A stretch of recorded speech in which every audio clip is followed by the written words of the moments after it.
Hey, welcome back to Tips with Tom. And today we're going to be talking about how to go from a 3 1/4 base to a 5 1/4 base and make it easy on you.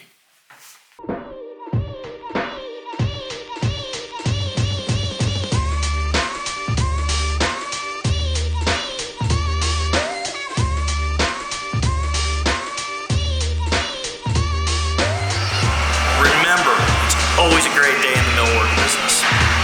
So, you have a standard 3 1/4 base in your house, and you'd like to go with something a little bigger, a little more stylish, a little more contemporary. So, the easiest way to do that is to remove this base and install this one. But you don't want to damage your walls, you want to make life a little easier for yourself, so here's what I recommend.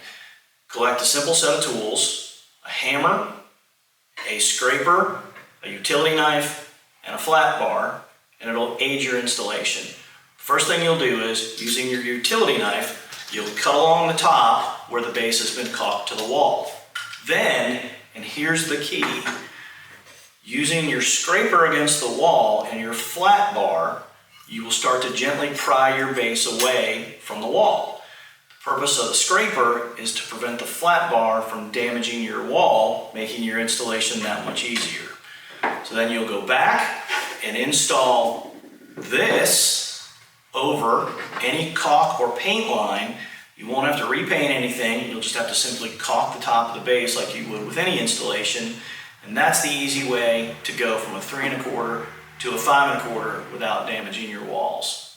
Thanks, and remember, it's always a great day in the millwork business.